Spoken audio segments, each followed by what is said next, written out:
Oh, Uh-oh. you just peed all over.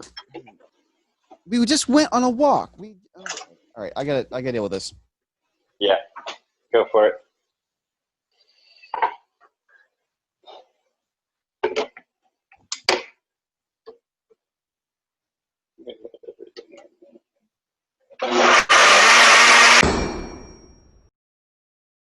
Welcome to the Casual Fanatics. This is the podcast where we talk about pop culture stuff. We try to get to the bottom of the pop culture questions that you may or may not have had, but we've had, and we're going to inflict upon you because that's what we like to do. I am Paul Stadden. That is Jeremy Brazel. Say hi, Mr. Jeremy. Heyo.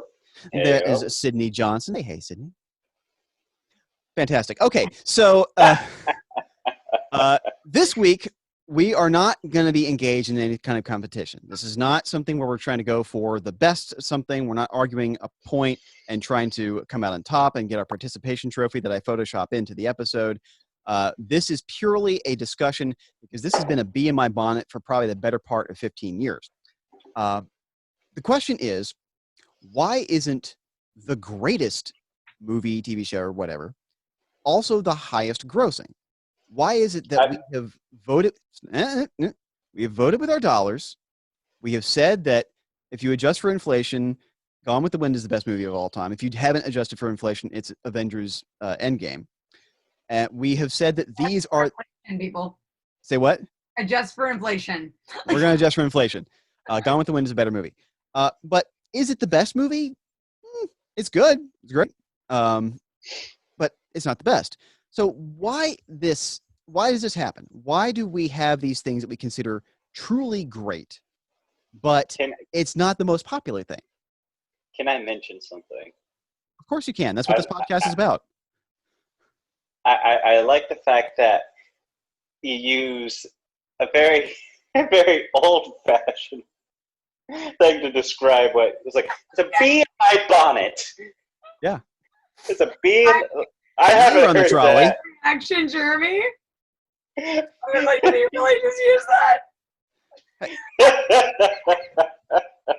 This week, we're going to spill the beans about the details. We're going to get the straight poop on this story. People still spill the beans. Okay, bee in my bonnet is the most antiquated. Yes, and I love it for this exact purpose that it gets both of you to really think that I'm weird. So this question has been kind of formulating in my head. Years ago, I was filling in on one of the shows when I still worked at the radio station. And it was a Friday, and we were talking kind of frivolous, fun things. And I was talking about what my desert island movies would be. The movies that if I were stuck on a desert island and I had to watch only these 3 movies for the rest of my life. Would you have TV on island? This is the problem. Whenever this question comes up, people start to analyze the logic of like, well, where'd you get a DVD player? Does it have infinite batteries? Just let the question stand on its own. The question is basically, what would be the 3 movies that if you could only watch these 3 movies for the rest of your life, what would they be? And I picked, I was thinking a long time about this. I think that what I came to was Star Wars, The Godfather, and Who Framed Roger Rabbit. I love that movie, and always something for me to see in it that I love. And then I saw one of my coworkers walking by, and I said, hey, during the commercial break, come on in here. Can you talk to me about what your 3 desert island movies would be? And they said, oh, sure. And the first movie they said, I can't remember what the other 2 movies are that she said because I was so blown away by her first answer that I just blanked. She said, the first movie she said was Ocean's 11. As one of her desert island 3 movies you can watch for the rest of your life. Ocean's 11. It's okay. And this got me thinking. It's a very fun heist movie. It is. It's a great action flick. What's your problem? As one of the best. I thought you were going to say like something terrible. I like actually do think Notebook. I actually think that Napoleon Dynamite was in the list, by the way. Oh. So anyways, but point being, this highlighted something in my brain that never left, which is the difference between a movie you enjoy and a movie that you appreciate. Like, I appreciate Citizen Kane, which we probably mention every podcast we do. It's not a fun movie to watch. I've seen it like 4 times in my life. and that's enough. I'm good on Citizen Kane, but I consider it great. I consider it to be an absolute masterpiece. Is it better than The Godfather? Probably not. No, But it's definitely not better than The Godfather. but it was a revolutionary movie for what it did for cinematography, with deep field of focus and being able to see ceilings for one of the first times ever in a movie, for kind of breaking away from the movies looking like plays, where everything's a static eye level shot for just long periods of time. Like you watch the first King Kong, and it's basically what it is, like watching a play. Mm-hmm. And it was a revolutionary movie. Is it an enjoyable movie? Kinda. But it's like whenever you see greatest movies of all time lists, it's always in the top 5, if not at number 1. And why is this? Why do we say this is the greatest movie, whatever you want to put in that category, whatever you want it to be, The Godfather, Citizen Kane, Star Wars, whatever it is. This is the greatest movie. It's not the one that we want to watch all the time. We have movies that are dumb and kind of embarrassing that we love. Like, I love the first Teenage Mutant Ninja Turtles movie from 1990. It's a blast to watch. It's a dumb movie. It's not a good movie, but it's a fun movie to watch. And why is that on a Friday night, I'd rather sit down and watch Teenage Mutant Ninja Turtles than The Magnificent Ambersons or whatever great movie you want to, Sunset Boulevard, whatever you want to throw out there. So I really wanted to get your guys' thoughts, because I know that you guys think a lot about pop culture and this kind of stuff too. And this extends to a lot of other things: books, comics, TV shows, whatever. Well, first, okay, can we start this way? I want to know what all of our desert island properties are. Good call. So for you guys, one from each main category. From each thing. Yes. Okay. All right. So for video games, for me, it would probably be Super Mario Brothers 3, Doom, and maybe Half-Life. I know I'm not a Sonic the Hedgehog guy, but there's something about Super Mario Brothers 3 that's so 3 from each. Okay, I can infinitely do that. explorable. Oh, fair enough. Okay, we can just do one. For like comic books, it'd be Watchmen. That would be number 1 for me. TV shows, Mystery Science Theater 3000. Movie, if I had to pick from one of the... What would be your top? It'd be Star Wars. Of course it would. Of course it would. I'm not even surprised. Shouldn't be. Jeremy, you go. Me go. Okay. Video game, that's easy. That's Breath of the Wild for me. It's because you could just spend countless hours just doing random stuff and continuing to discover new things over and over and over again. When it comes to the book, it'd be Count of Monte Cristo. Be unabridged. That's my like favorite the book. cube of paper that I do like the cube of paper. Okay. I love the cube of paper. That's my favorite book of all time. I can read that book over and over and over again. All the little details that go into telling the best revenge tale ever told. Yeah. And when it comes to movies, that one's a little tougher for me. I might go with it's not my favorite movie, but it's a movie I could watch it over and over again, and it has so many different things to it that I think I could get so much value out of it. That'd be Doctor Strangelove. Oh, okay, yeah. Because that's art. If I'm in the mood for an artsy film, I get it. If I'm in the mood for a comedy, I get it. Yeah. A lot of great one-liners out of that movie. It's not the funniest movie, but it is a truly great comedy. It really is. What about your video game? You said what about your comic? I mentioned comic book was what I was trying to say. Do you have a comic or a book? A comic book? Well, I chose Count of Monte Cristo for a book because I don't care about comic books. Yeah, So. Fair enough. Okay, fair enough. Oh God, this is hard. I don't know why I proposed this. This is real hard. It's your idea, so. My idea. No, I hate it.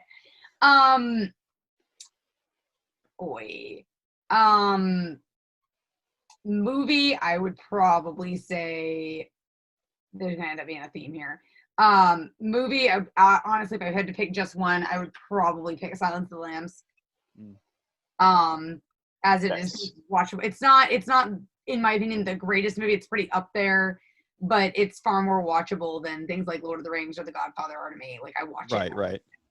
And if I'm stuck with only, one DVD, like, oh, video games are tough. Video games are real tough. Yeah, I don't blame But it'd probably end up being FF7. I'm gonna be real. Fair enough. Oh, I can replay it. I can manage that. There's enough nostalgia there for me.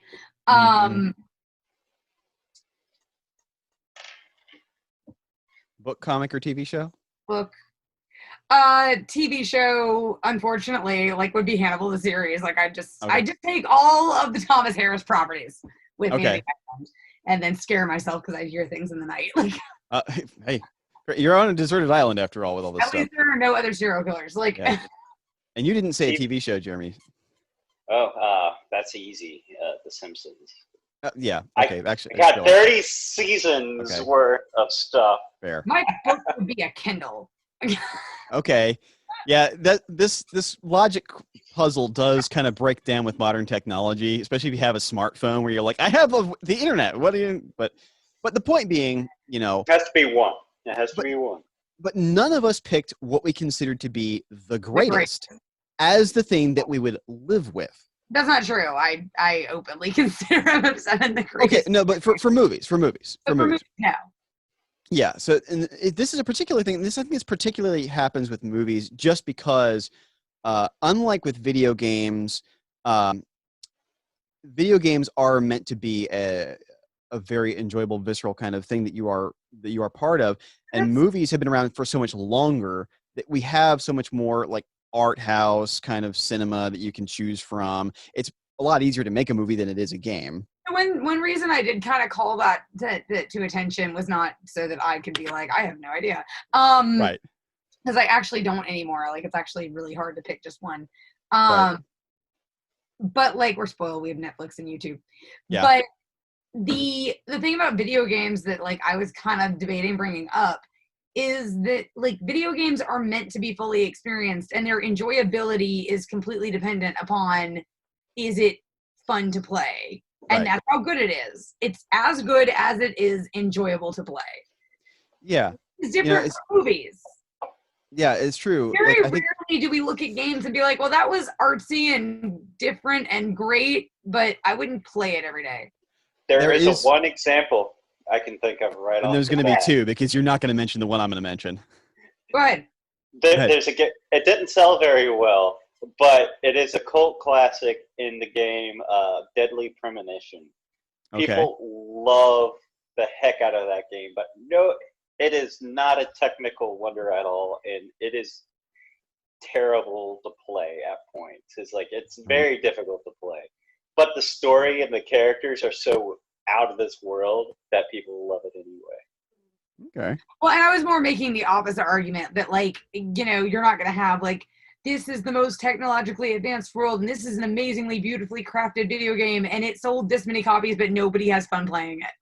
Well, the game I was going to mention, I think might fit that bill. It's a game called ZPC.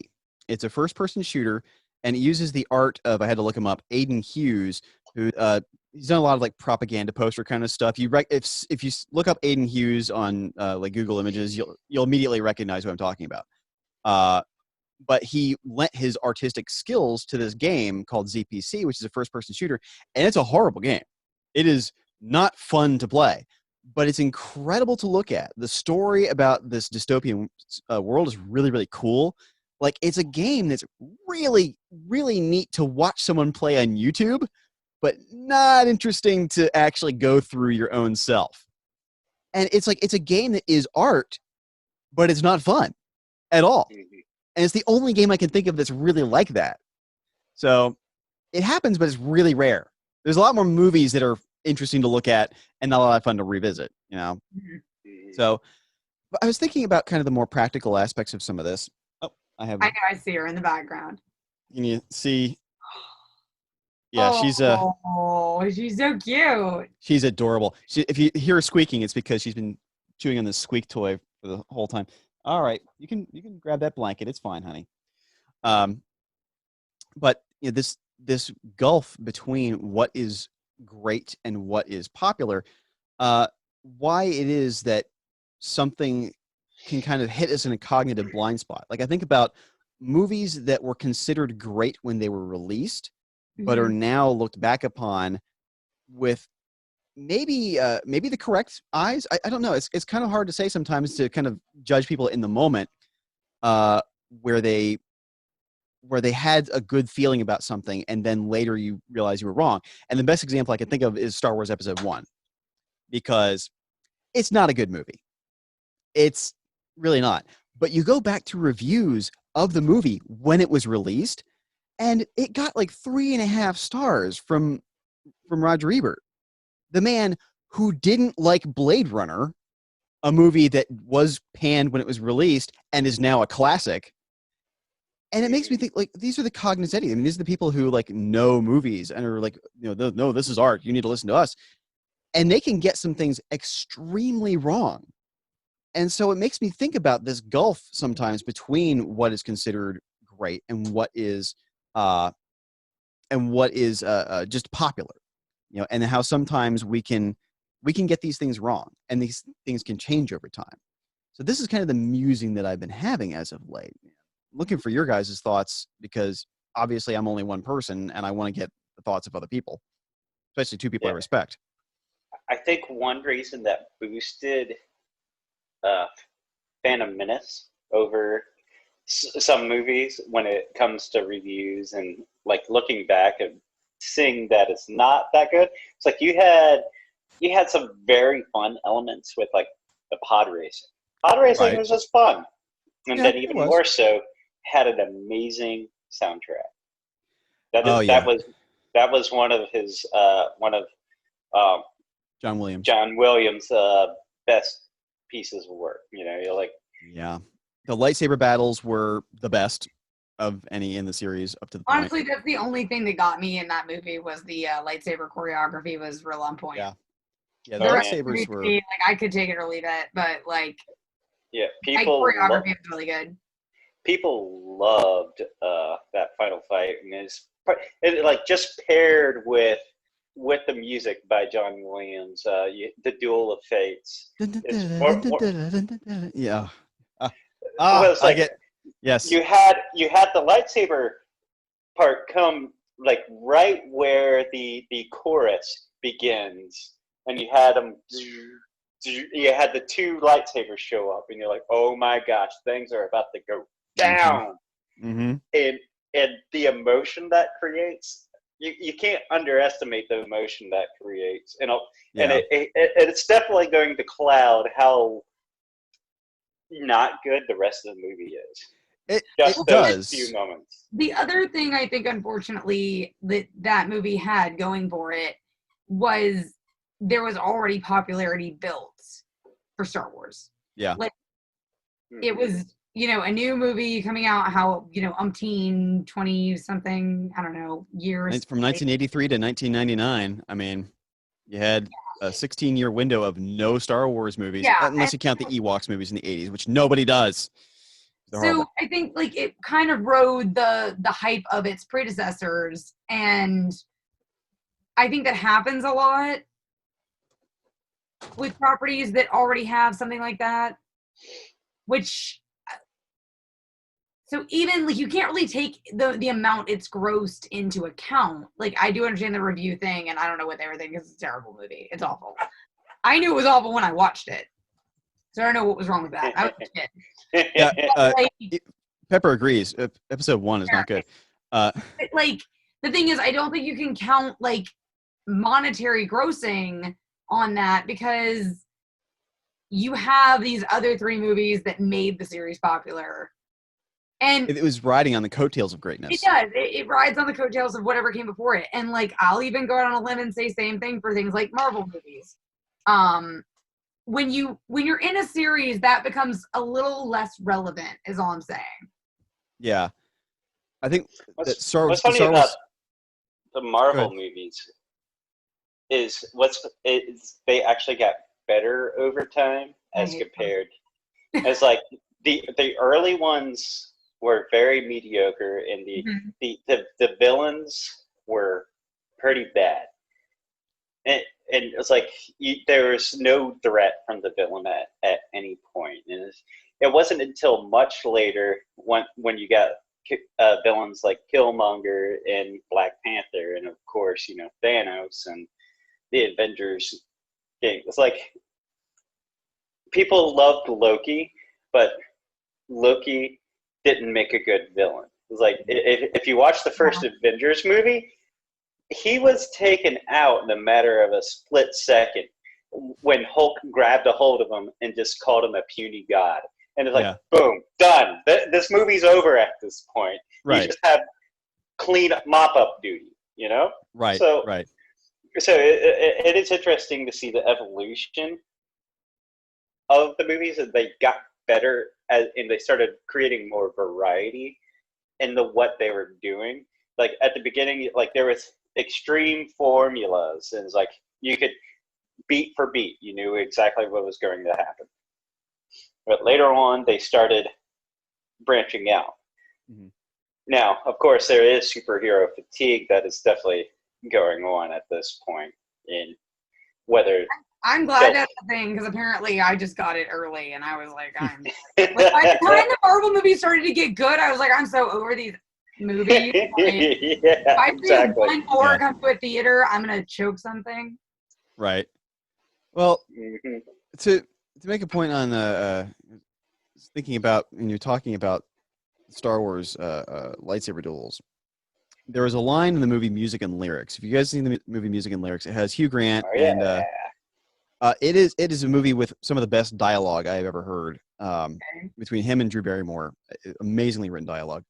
And there's a line in there because the whole movie is about Hugh Grant's character is a former pop star from the 1980s, and he hires Drew Barrymore's character basically as a housekeeper, but she's an English major, and so she's helping him with writing words to songs because Hugh Grant's character's old songwriting partner is still a huge pop sensation, and he was the main lyric writer.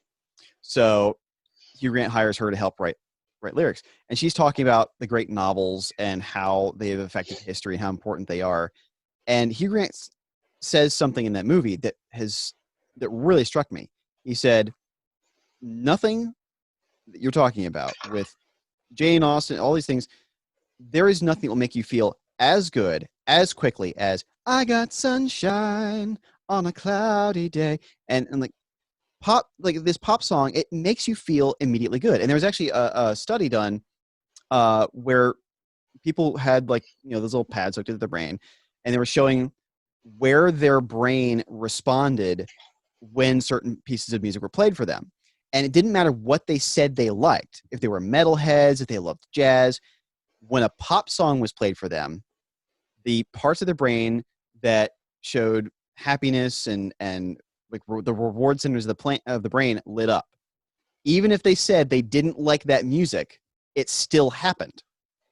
So there's a physiological response to so when we watch Star Wars Episode 1, it's almost like you can forget about the rest of the movie when you see those amazing lightsaber battles, because there is something about, and maybe this is part of the whole argument about greatness, there's something about spectacle and fun that just grabs us.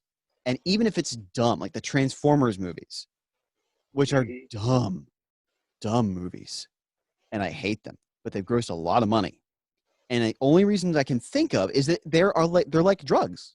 They're just lighting up the reward centers of our brain with, here's a bunch of flashy, explodey crap. Don't worry about the plot or the acting or the characters. Your lizard brain is just gonna really love all of these explosions and things because we're conditioned to like that. It's the closest thing I've come to an explanation.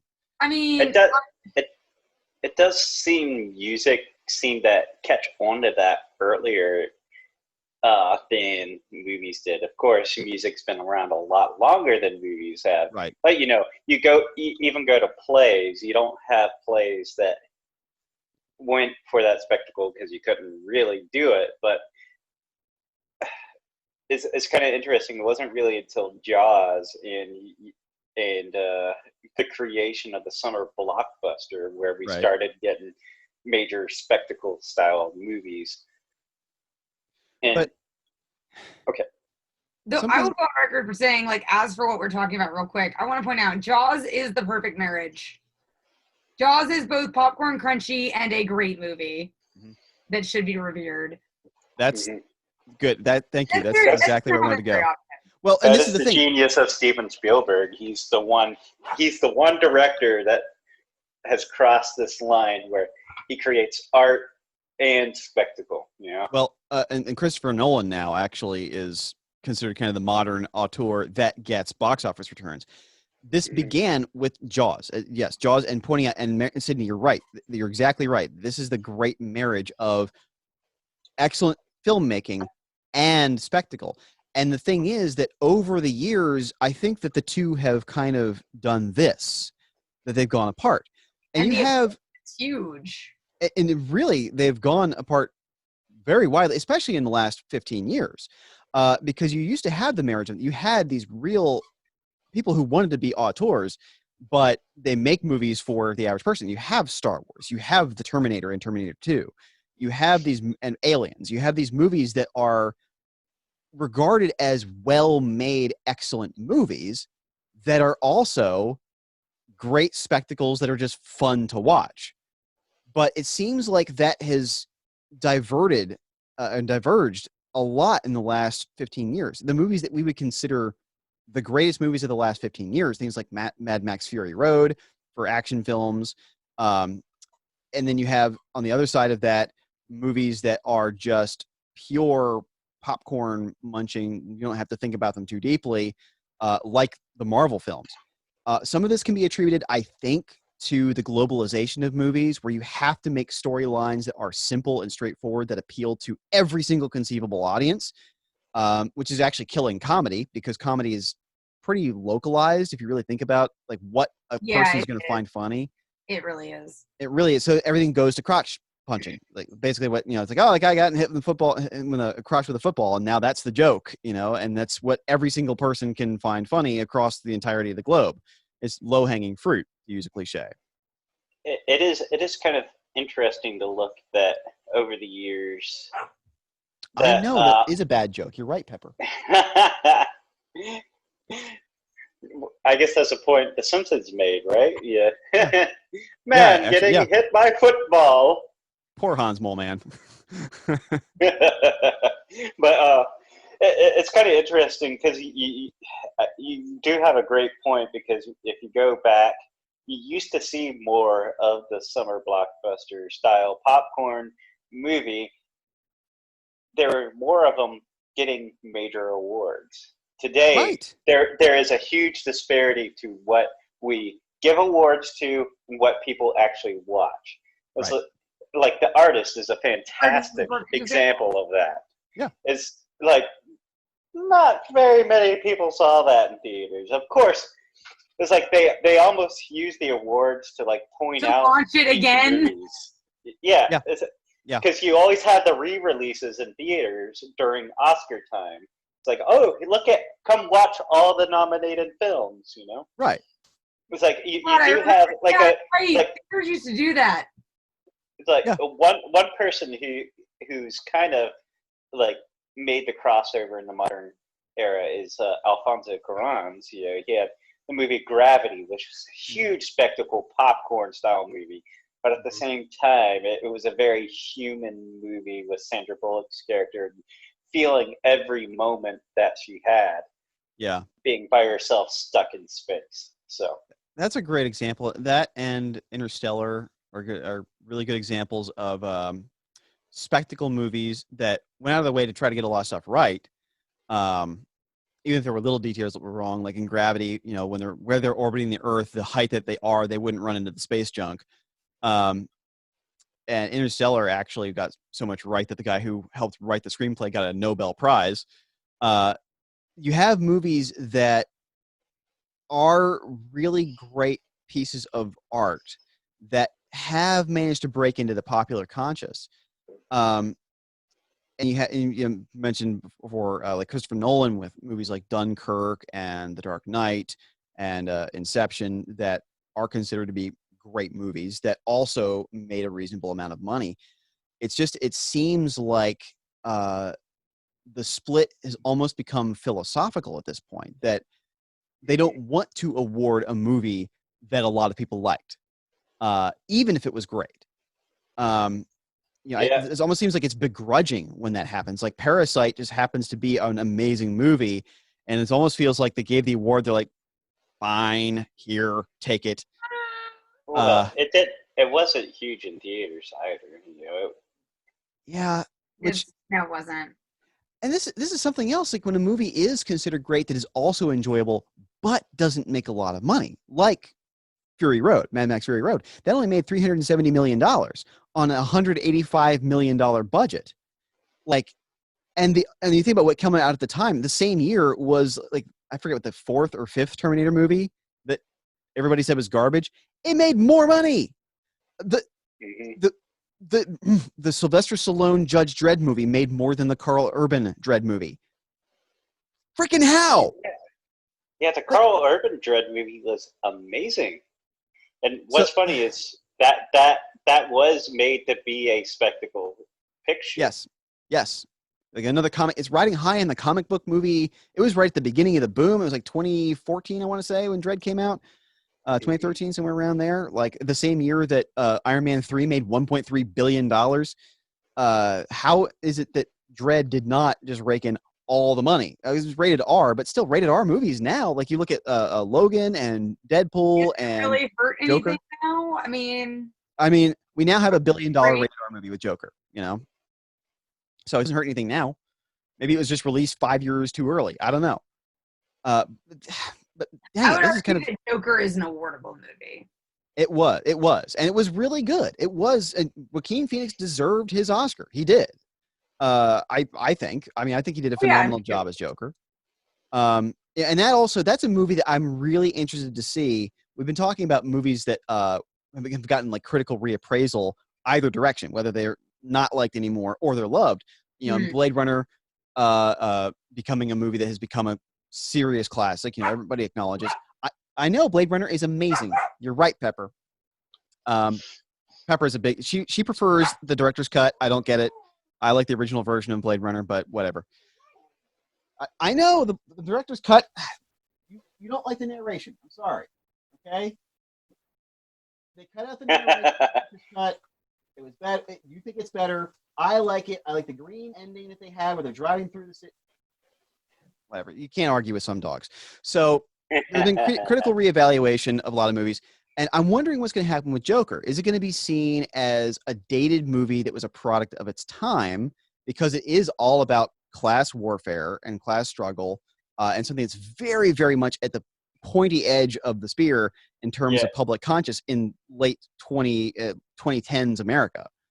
So is it going to be seen good or bad? I don't know.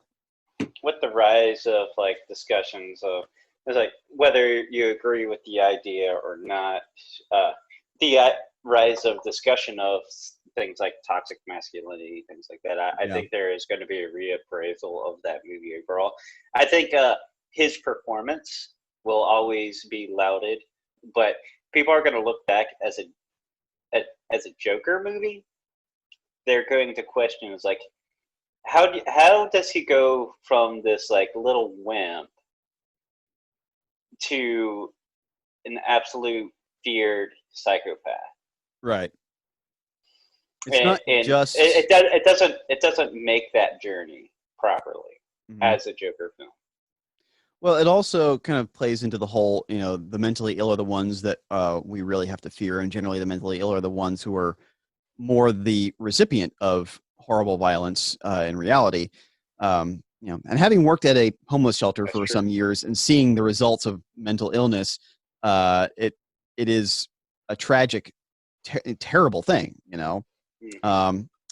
So the movie, I think, still does a good job of showing dissent because of outside forces upon what happens in your life.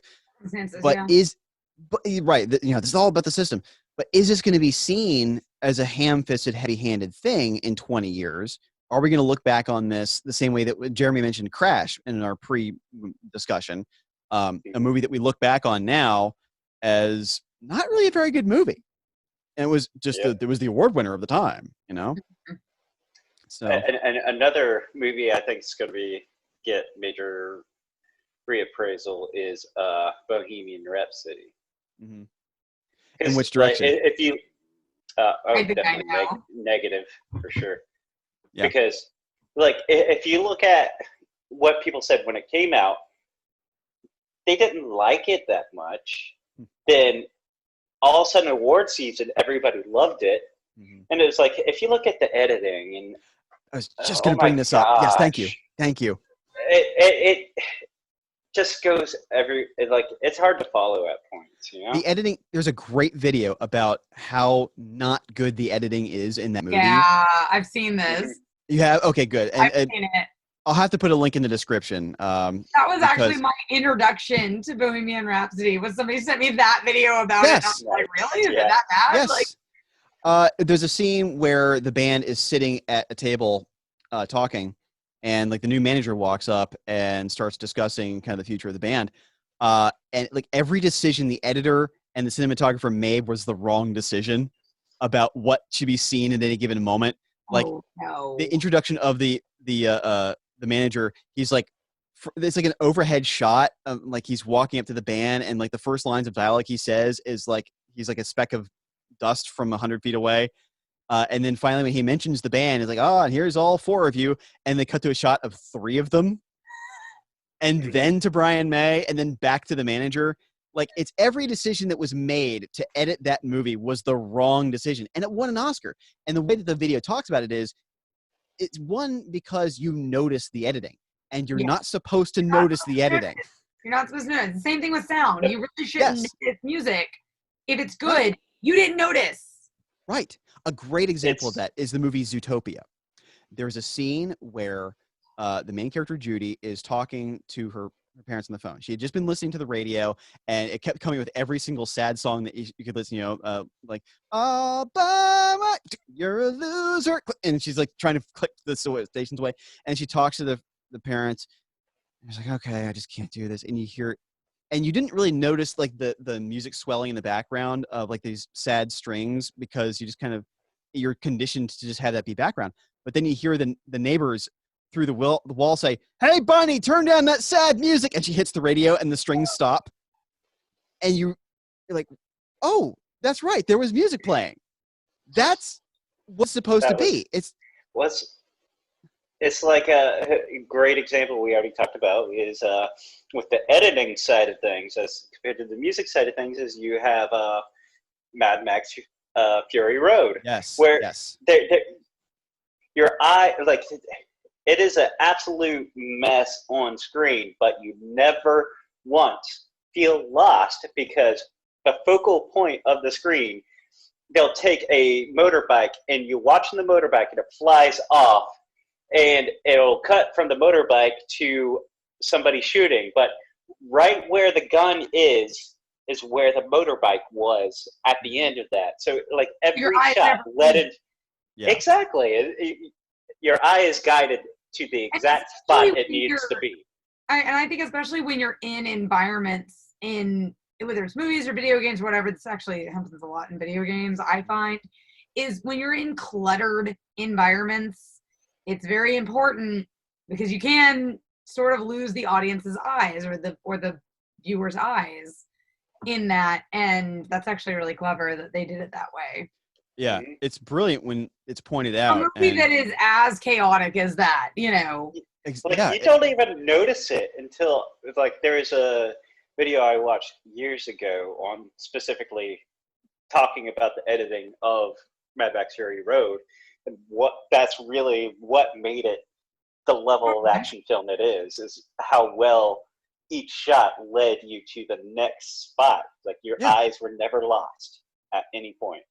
it's absolutely George Miller is an absolute genius, and I don't know how that movie didn't make all the money. And I know that sometimes this can happen where, and that movie did enter the popular conscience. You wouldn't stop talking about it. So No, for years afterward, movies, TV shows took inspiration from that movie. I mean, there were like episodes of Rick and Morty, which I'm right here, that there was a whole episode that was supposed to be like a Mad Max world that was mentioned in commercials, and there are articles about it. It entered the popular conscious but it didn't make the money. Mhm. And that's the thing that blows my mind. And it gets back to, I'm still not, I guess, satisfied, even though I'm kind of thinking about things from like a pop music kind of standpoint, that some of these popcorn munchers like I don't the think that's Transformers the thing. answer, though. But I I know don't that's the thing. close, but it's not the answer. I get where you're going, but even when you brought it up with Star Wars earlier, I was kind of gonna be like, yeah, like fight choreography is great, but only if I want to see the world it exists in. Yeah, yeah, And that alone, like, I really do believe that Star Wars Episode 1 just rode the coattails of the prior Star Wars trilogy.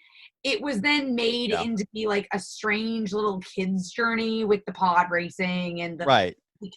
just happened to have really good fight choreography thrown in. Like it was a pandering movie. It was really overly trying to pander. And they did the same thing when they started up again. Like Yes, they're over pandering to their audience. I was But hoping they you were going to have mention a Force name Awakens. there. Well, they have a name there that of course people are going to go see it. So we can't talk about how much it grossed. Right. Yeah, branding. But all that stuff. also, this makes me think, because, okay, there are 2 Star Wars movies that can kind of be compared. One grossed a butt ton of money and one did not. And that is Rogue One and Solo. I love Rogue One and I kind of like Solo. Is Rogue One really better than Solo? Yes. I gave up million on times this better. ages ago. So Okay.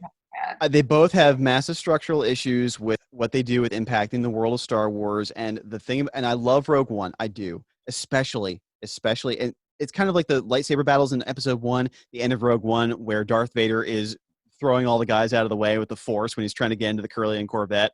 It is actually an incredible scene, but it does have issues, and painting the It rebels has as disjointed, and there's a lot of like cross purposes kind of motivations that the rebels are displaying throughout the entire movie. It's a structurally flawed movie, but still really fun and good to watch. And Solo is similarly kind of flawed structurally with some of the same kind of world breaking issues, but people don't like it. And the biggest. I as a writer and a person who pays very close attention to the way things are structured in a story. Like, okay, you have Rogue One. It has some issues, small issues, largely. Like, I'm not talking about the overall arching Star Wars world. I don't care right, about that because, like, I like Star Wars. I enjoy Star Wars, but I don't mind things getting changed. okay, All right. So, but story-wise, from beginning to end, there is a threat. You don't know what's going to happen. mm-hmm. With Solo, well, a lot of the stress is taken out to begin with because at least 2 of these guys are going to survive. True. That's a problem with a lot of prequels. So you have to a lot of the action in that movie ends up having no meaning. Right. And then beyond that, in Solo, you don't really have an antagonist. They're just doing random things. There's no structural thing that leads them from one point to another. Right. It has no purpose. Well, Rogue One is like, yeah, we're getting the plans. It's like, what their goal is. You know what their ultimate goal is. That's fair. That's fair.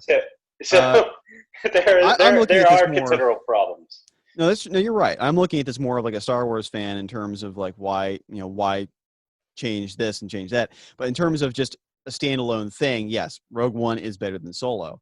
Jeremy, it reminds me, Paul, one day Jeremy and I are going to have a FF7 structural discussion, and you can just moderate because I know you have nothing to say on that topic.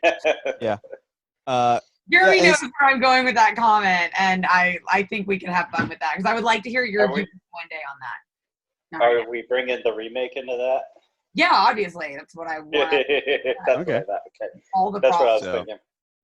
You know, Anyway, All right. so no, but this is all important because we're still trying to explore this question. You know, I don't. We get off onto tangents a lot in this show, and that's fine because we think of things we want to say and we want to get it out there. But with this, I don't know if there's really a bad tangent to take because this question about quality, we're exploring the depths of this, of why is it that the greatest thing is not the most popular thing. so okay, I wanna throw a strange angle into this because I was thinking about this after you texted us the topic. Was that Pepper? Sorry. Was that Pepper making a noise? Probably my stomach gurgling. I don't know. It's loud. It's Sorry, loud. back to me. But anyway, I was thinking about this from this angle, and I was thinking about like what is actually, for one thing, like I'm be real, I have fallen so far out of this range of properties. Like popular movies are a thing that I have not even bothered with in a hot like 5 years. Right. I don't care about them anymore. Basically, now if it's popular, I just assume it's terrible.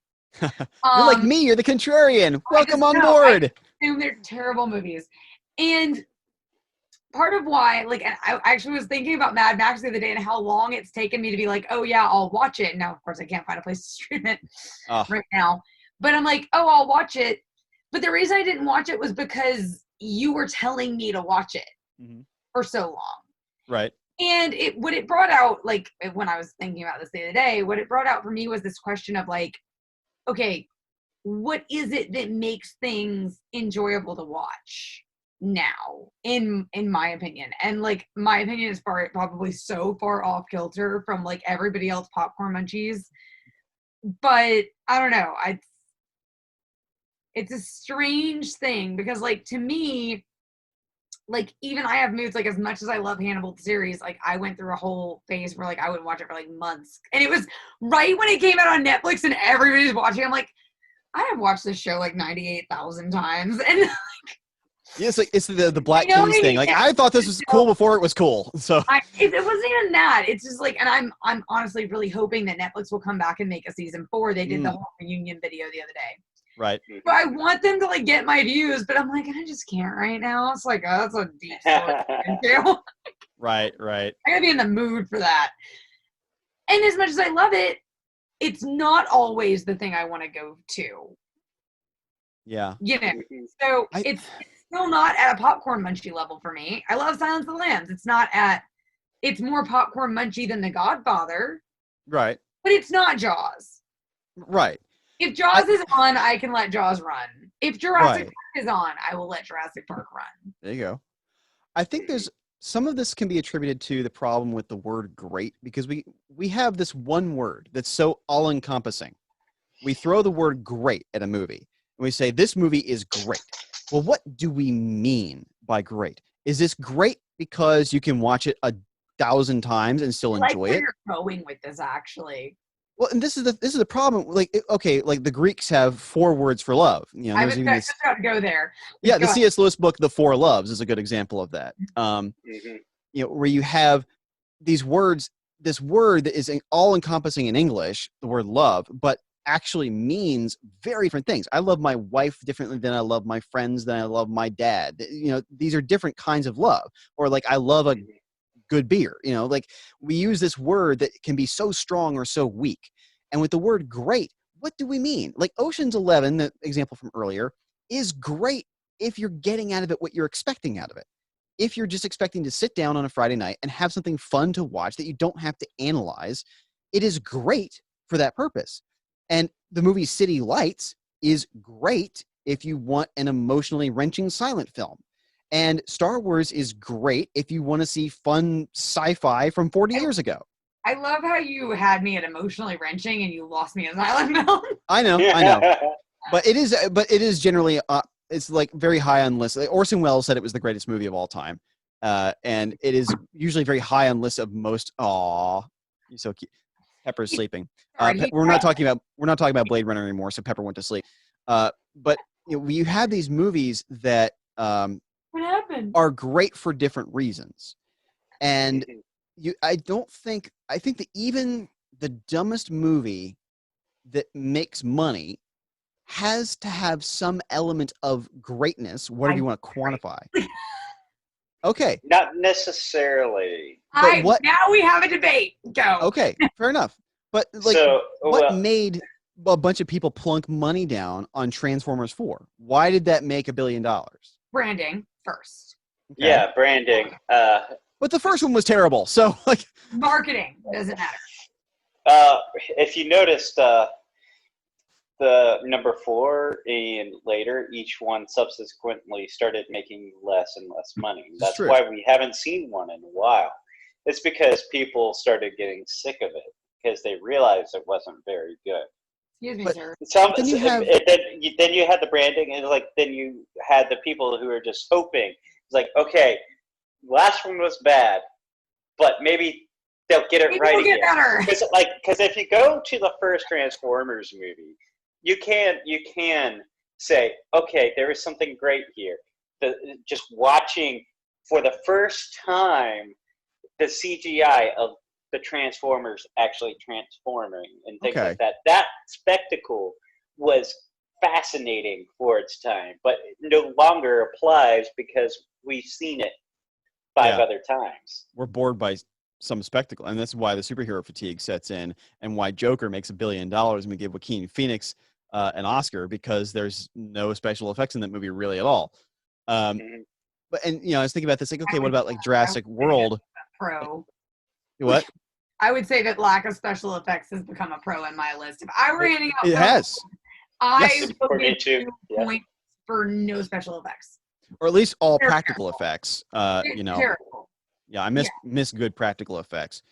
But this is the thing. Like, okay, and we talk about movies riding on coattails, and then we have fatigue. It's like there's this fine little line, this little tightrope that these movies that make so much money are walking. Like, why did the Aladdin remake make $1 billion? It did. Uh-huh. Yeah. I Yeah. didn't even to be I- fair, even see A lot what. of Oh. a lot, like half the $1 billion movies. I haven't even. I come was close so to dis- watching. I'm gonna really blow your mind in a second. Huh? The Lion King remake. I was 1 point, so disgusted with when that trailer came out. I was like, no. well, the Lion King remake, 1.6 billion. Yeah, So It I is- know. I want to make a point here, though. This is why you can't go by highest grossing. Okay, this is my argument for why you Yeah. cannot go by how much money something makes. You can't, because if we're talking about Disney remakes, which, by the way, this Disney remake thing needs to end. It was a Please. terrible idea with the first few. Like, And then at Ugh. Mulan, because I actually want to watch.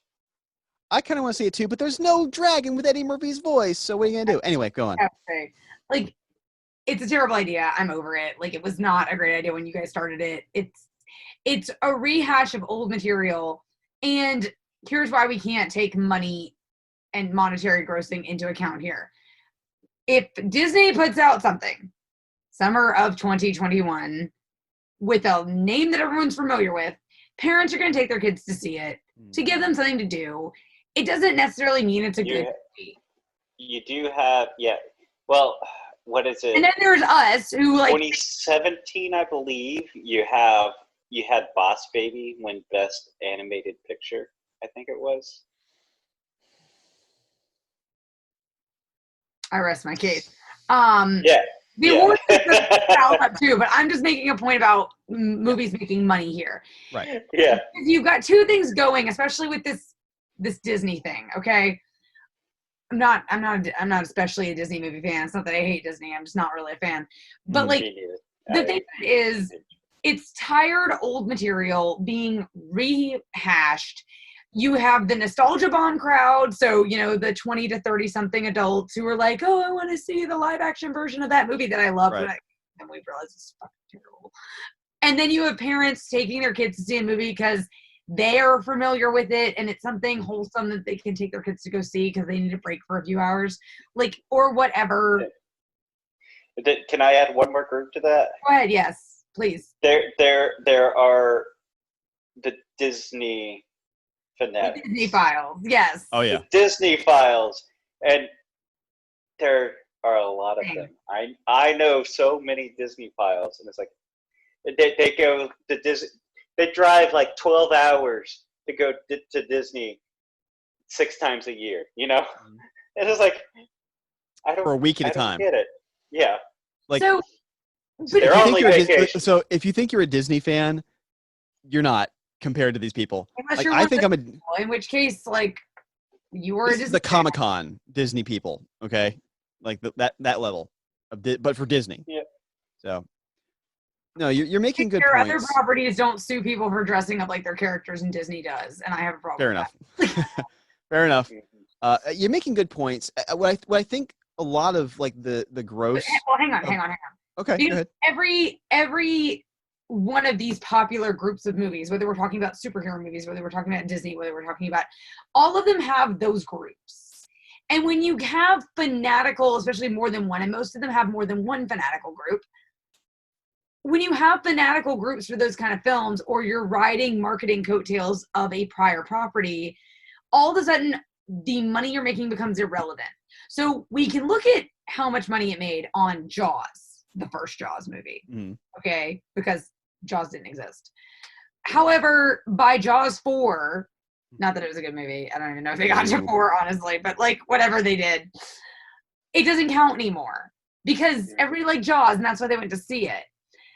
So you have to take these other factors into account. So all of a sudden, how much money a film made is not a good statistic.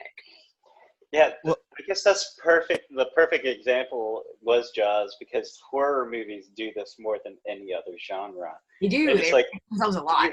you have one high-grossing horror movie, and they're going to pound it into the ground until you can't get a dime out of it because they're Maybe cheap it's to make.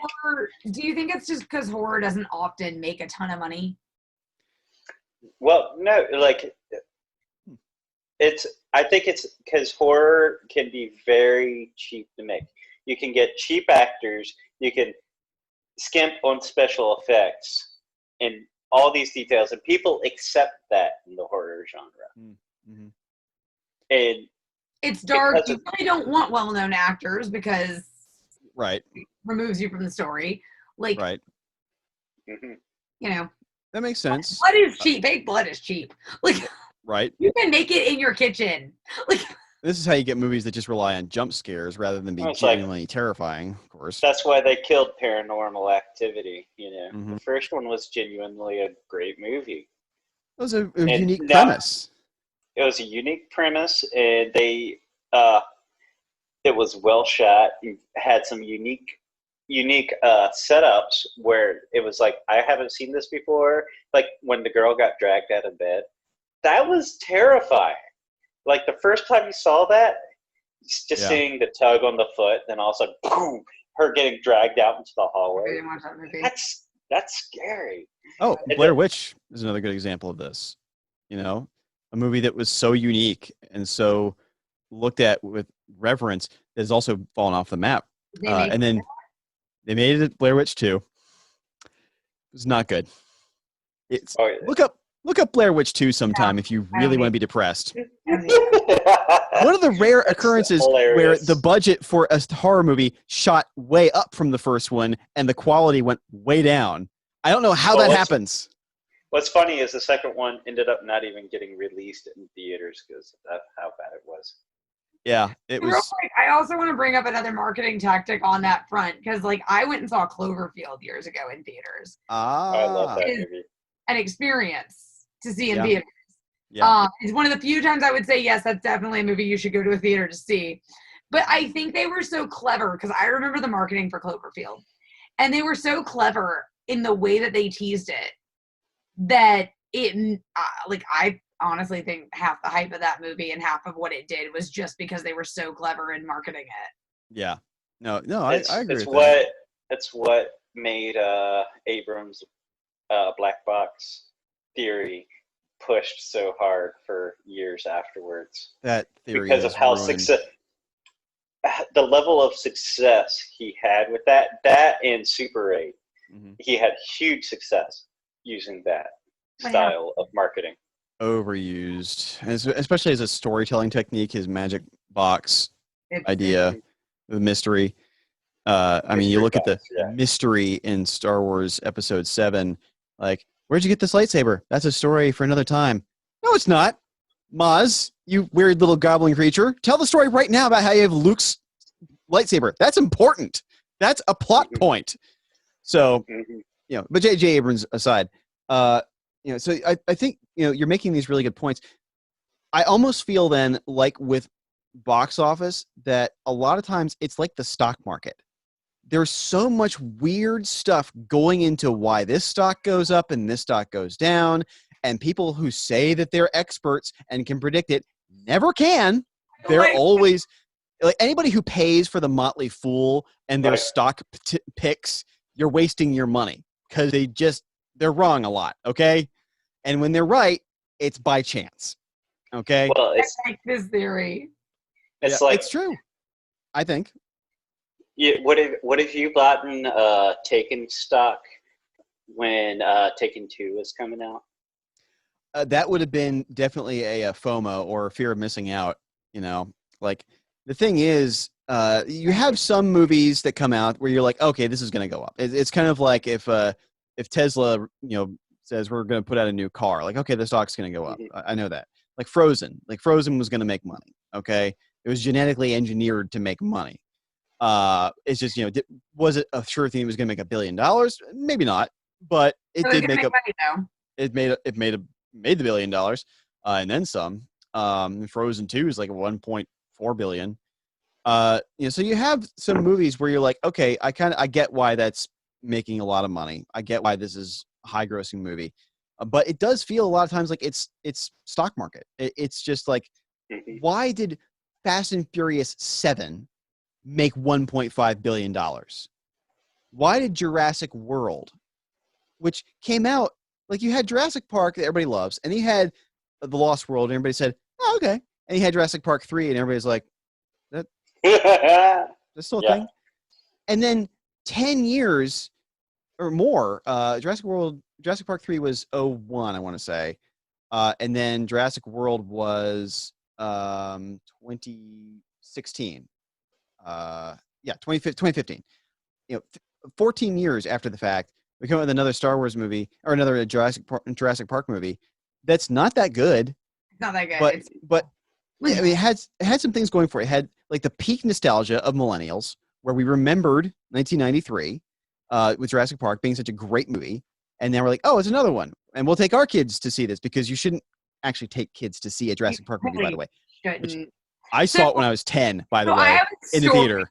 Holy hell. Real quick.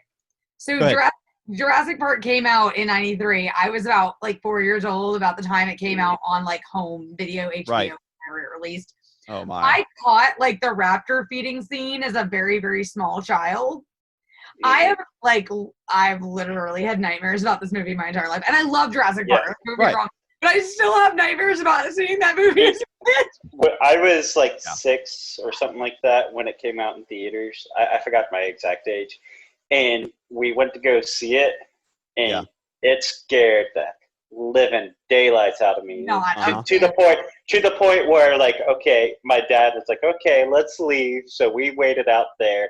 The movie usher people were really nice. Got me some dinosaur gummies that I ate. We went in. Me and my dad went in and watched a movie that was out at the same time, Cliffhanger. And I love that movie. Begins with a woman plummeting to her death. I love that movie. I mean, now we know why you love horror. This is your childhood. Here's the enough of watching this movie where people are getting torn apart by dinosaurs. Let's watch this guy who has to watch his wife plummet to her death. Okay. So while they watched that, me and my dad watched Cliffhanger and had fun watching it. Wow, my story of seeing Jurassic Park for the first time is not nearly as interesting as yours. It's not. But anyway, to get us back on track, though, I will say this: like, I love Jurassic Park as a movie. Right. The Jurassic World, in my opinion, is terrible. It's not an opinion; it's a fact. Yeah. It's a terrible nostalgia bomb. I don't even like that they made it. I'm like, stop ruining the things that I love. I'll give you a good example of why Jurassic World is terrible. Name a character from the original Jurassic Park movie. Liz and Ethan and Malcolm and Yeah. who's the Dr. other Grant, guy? Dr. Dr. Grant. Sattler. You have a lot of I characters that you knew can first name. names. Muldoon. You have. Okay, I'm trying to remember. What is the old man's name? God, I can't. I know. remember. Wow, that I'm just blanking on Richard Attenborough's character's name for some reason. But anyway, we can remember a lot of names of characters from the first movie. Okay, we can do it fairly simply. Dennis Nedry. Name a character from Jurassic World. Andy Dwyer.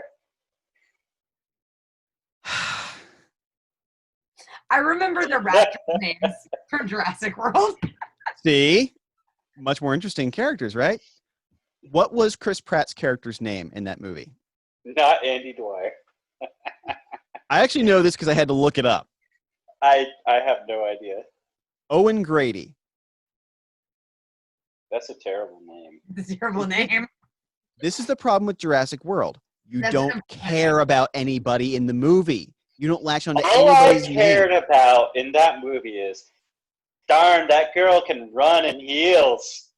That actress actually asked. She actually it was her decision to stay in the heels. She said, like, no, this character has to stay in the heels, and everybody's like, you're gonna okay, I guess.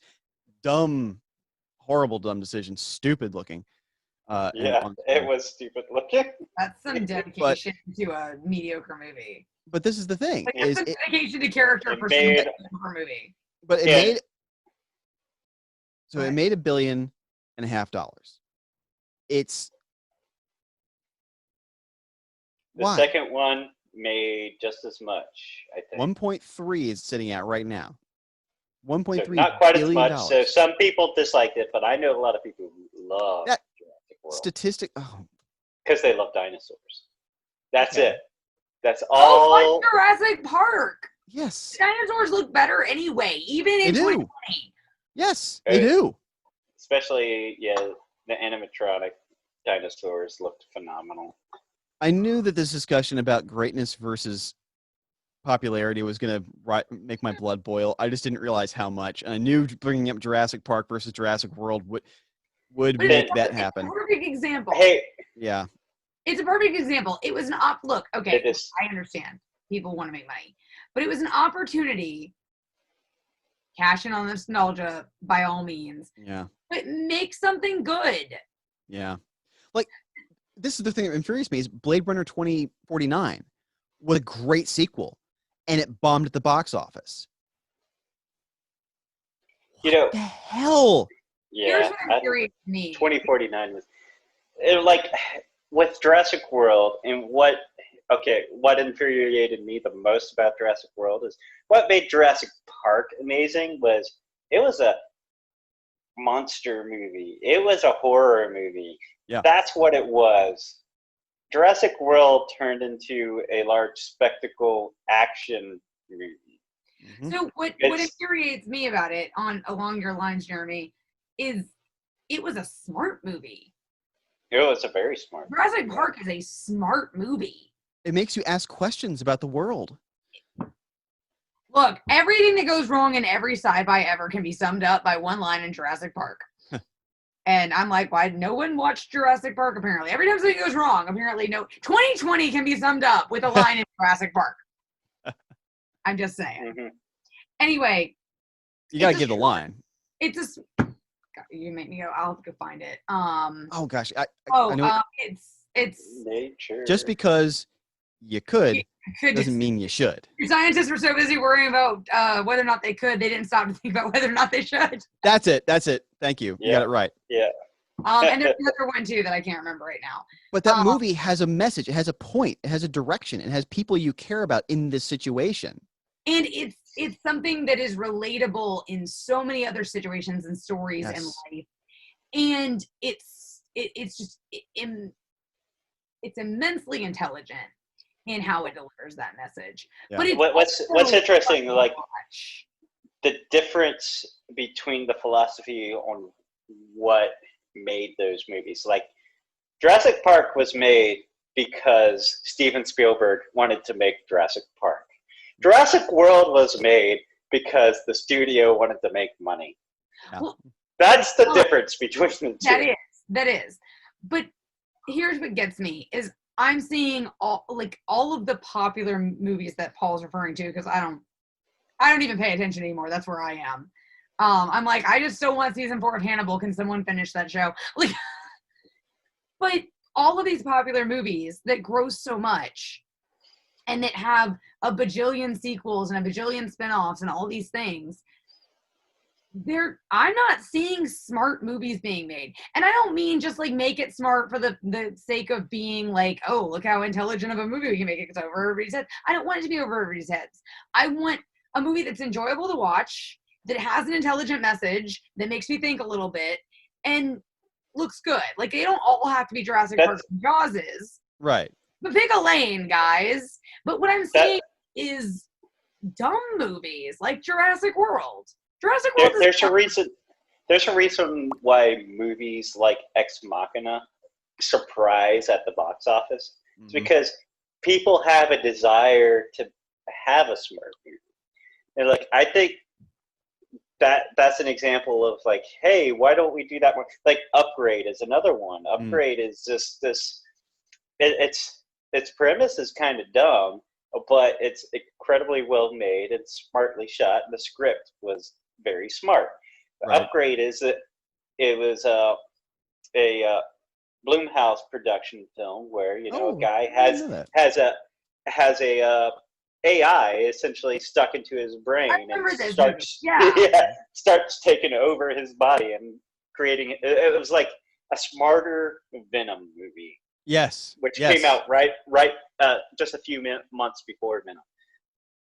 And it did extremely well. I mean, it made more money, but because, people didn't know what Upgrade was. Right. It still made a lot more than it was expected to make. Though. This is fair. This is true. And that's something that's immensely satisfying when you can have something that you don't expect to grip the popular conscious and far exceeds its expectations to make money. I'm trying to think of it. Oh, there's an example that was on the top of my head, but unfortunately, it just got crowded out by George Romero's Night of the Living Dead, which has made huge amounts of money over the years.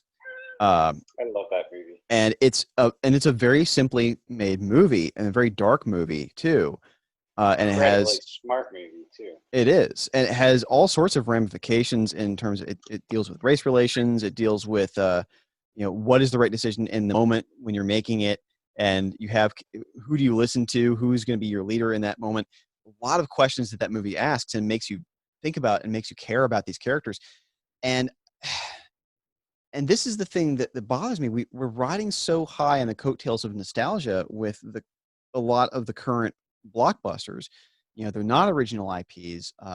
Sitting here looking at the top grossing movies of all time, and other than Avatar and Titanic, the top 10 highest grossing movies are sequels or remakes.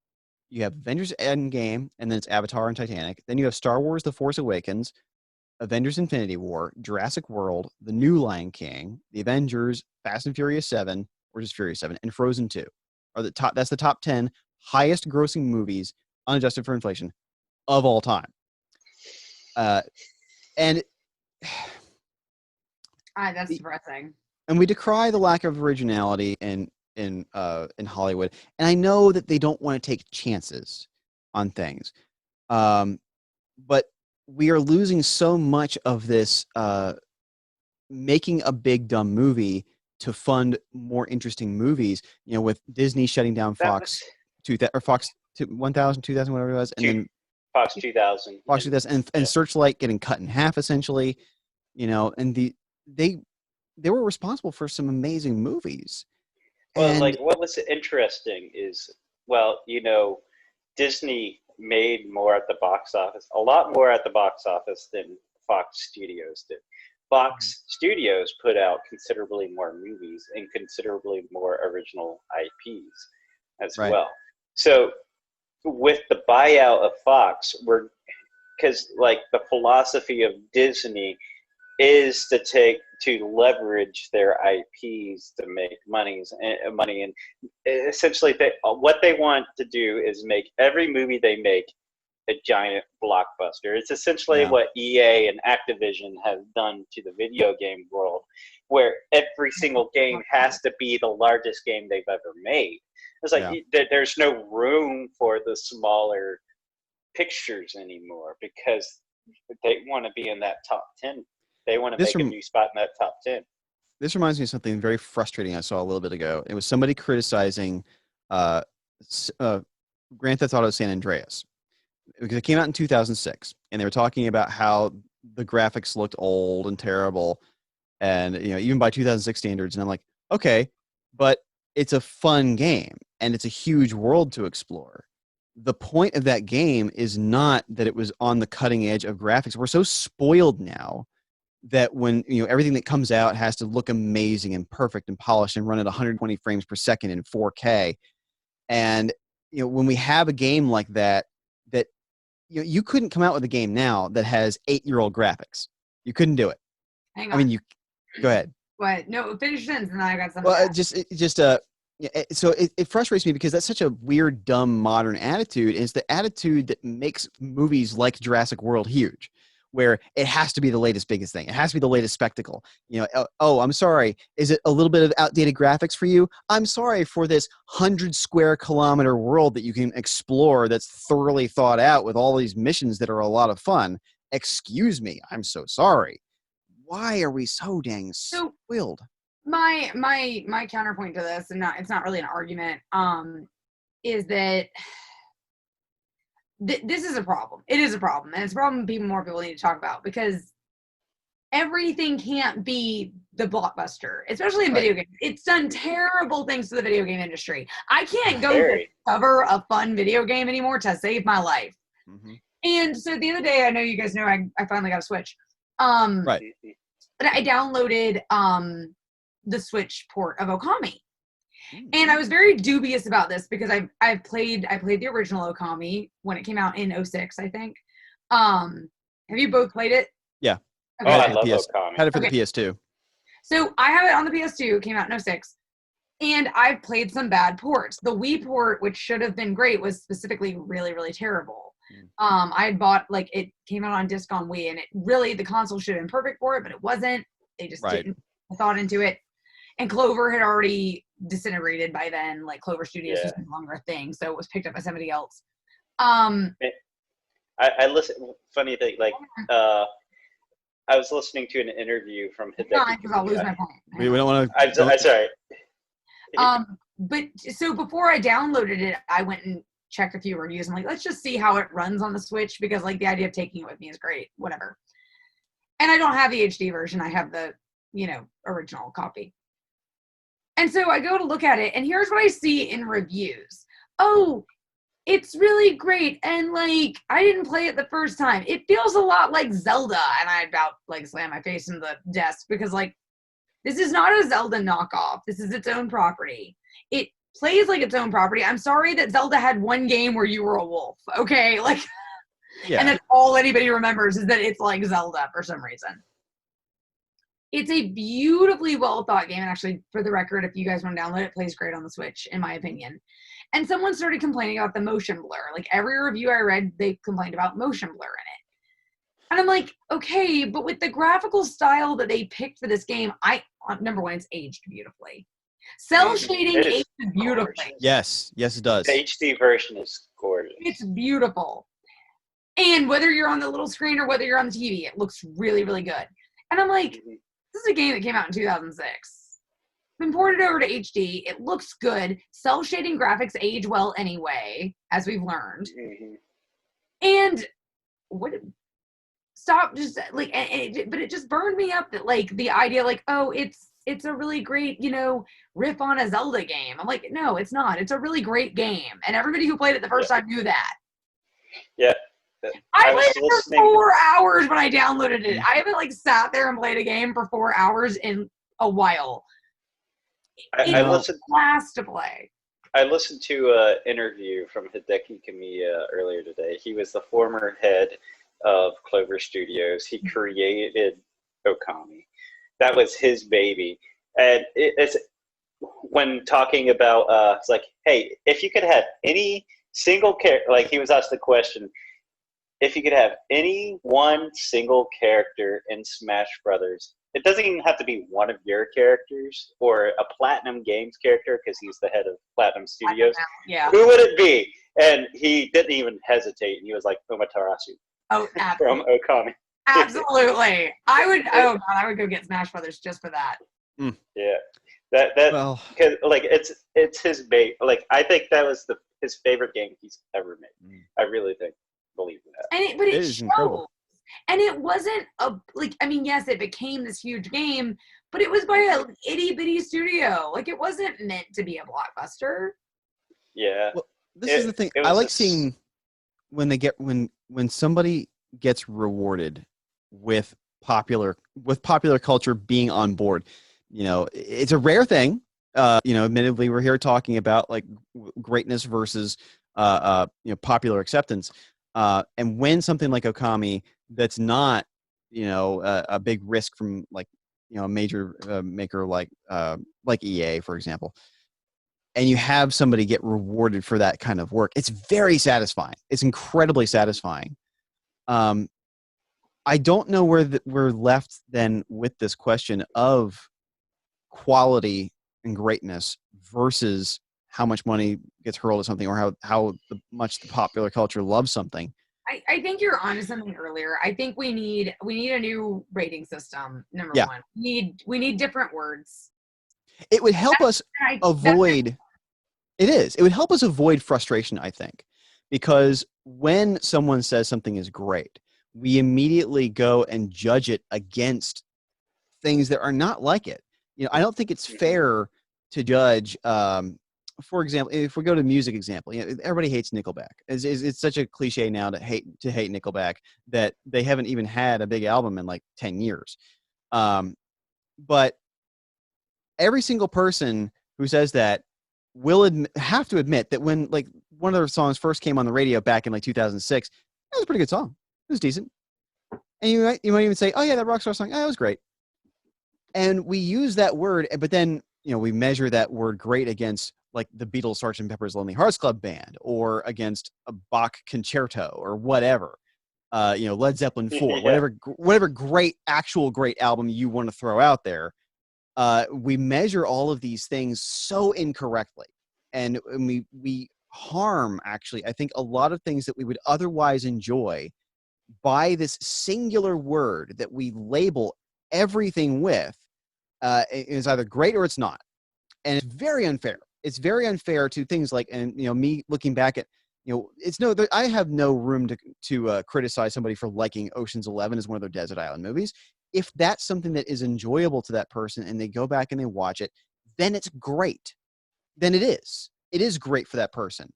And The Godfather is great for me in a different sense, because I can go back and watch that in the same way that person will watch Ocean's 11.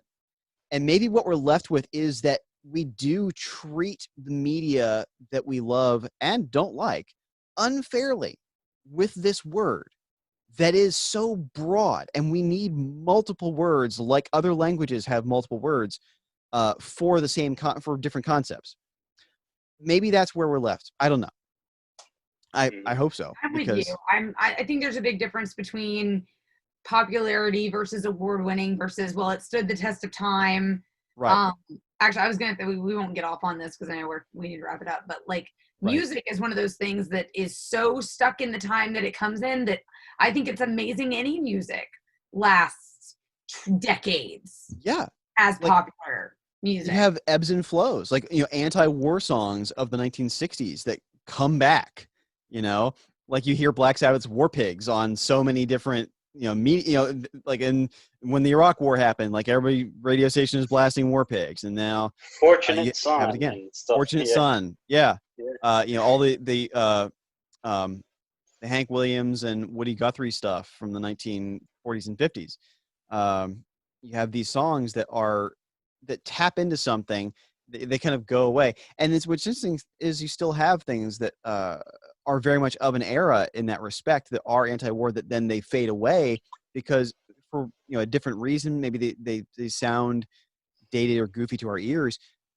I think about like some of the hippie music that the Tambourine Man and If I Had a Hammer, and songs that we now kind of look at as hokey, but we do look back at songs like Fortunate Son or Machine Gun by Jimi Hendrix with this reverence, and we still play them, and they're very much the same kind of thing, with this anti-war sentiment coming from a lot of the same kind of musicians and musicianship, and yet this one just disappears, and this one gets raised up, and we're like, yes, this is what we're going to hold on to, even if it wasn't the most popular thing at the time, which is still something that blows my mind. We're so bad at recognizing quality in the moment. And you know how I really know that? After this is over, go on YouTube and listen to the music of Herman's Hermits. Because other than the Beatles, they were the highest selling band in the 1960s. And I dare you to sit through an entire Herman's Hermits song without killing yourself, because you will want to. Especially Henry VIII. Oh, dear Lord. The song Henry VIII was the number one hit. Yeah, How? you just gotta go through like the biggest songs out of every single year and how many we actually listen to today, and then pull up the songs that came out that year and look at the ones that we do listen to today. Oh, yeah. You know? Oh, you bring up Fortunate Son. I mean, Creedence Clearwater Revival never had a number one album or number one song. They didn't. Jimi Hendrix had one number one album. You have these artists. The Beatles are the Christopher Nolan of music, where like they're the lauded by critics and by the popular culture. But a lot of your favorite music did not hit number one. It was not the number one song. Yeah, Jimi Hendrix had one number one hit. That's it. And that was All Along the Watchtower. Yep. And Elvis Presley only ever had one number one album, the Christmas album. I thought it was his gospel And album. now he's revered. Oh, yes. Yeah. And he was revered at the time, but I think part of it. Okay, another part of this is, I know we're going to try to wrap this up soon, but this is something I hadn't thought of until now, which is what impacts you in your youth that you carry with you. Like Nirvana being huge for people of our age. People who remember the grunge movement and the grunge era in the early 1990s. That is such a huge part. And it was, they sold well, but they tapped into something that the youth then carried with them. And you have these things that were very underground. The grunge stuff was very underground 1980s, late 1980s in Seattle, until it was, we needed the next new thing after hair metal. So then you had that hit of the popular conscious with it in the early 1990s. So you have these things where like these people who are at the leading edge then force things to become the things that are stuck into the popular conscious in the long term. I'm very, whatever the 14-year-olds now that are like, that's the thing that they remember. Like, are we going to have like Justin Bieber retrospectives in 2070? I don't know. Yeah, probably not. Probably, he's not going to be this generation's Elvis. Yeah, he's not. He's already fading in the background anyway. So he really is, and Lady Gaga is starting to fade into the background. Lady Gaga has not. I mean, she had like 2 big albums and then just kind of disappeared. Not disappeared, but she was not. It wasn't not other projects or something. Yeah, she did her thing with Tony Bennett, and Yeah, it's kind of interesting. Like nobody listens to the early Taylor Swift anymore. Right. Like essentially the only Taylor Swift album people listen to is her most recent one. Oh, and they just forget about the previous ones. I don't like that. That's why the previous ones end up on Spotify and her new one doesn't. Yeah. Right. Remember when she was a country artist? Yeah. It's been a while. I do. I was in school then. So maybe this, is, part of this is a nostalgia thing. That it is what hits you at a certain age that you grip onto. And there are other things like you have somebody who becomes great and then they talk about their influences and then that thing gets pulled up because of that. Revived. A great example of that is Rush. Because Rush was always kind of a niche band, in Right. the 70s and 80s. They hit their peak of popularity. Then the 90s they trudged along. Then Right. 2000s. Now all of a sudden, like Rock Band came out, and they were able to get some of their music on Rock Band, and some of they had some popular artists talk about them, and all of a sudden they be like they're more popular now than they might have been in the 80s. You know, Right. Oh yeah. Oh, because the same you thing. have every like level of generation likes Yeah. Rush. And I'm fine with revival. I think that's important. I think it's important to reevaluate things, but I personally would love to see this cheap popularity go away. Mhm. I'm not on board with it. I don't like it. No, that's fair. That's fair. And this Guess does the get. moral of the story is parents don't let your kids watch Jurassic Park and Hannibal at a young age. No, Like, no. Oh gosh. Oh, the stuff that I watched when I was very young. I know, right? Yeah, but you know, but this is the difficulty of the language that we have of what is great. What do we mean by great? How do we evaluate these things in the moment? Can we evaluate these things in the moment? Because we do get things that get critical reappraisals, like Weezer's Pinkerton, you know, the first Black Sabbath albums, which were panned by everybody, including Rolling Stone, and now are legendary classics.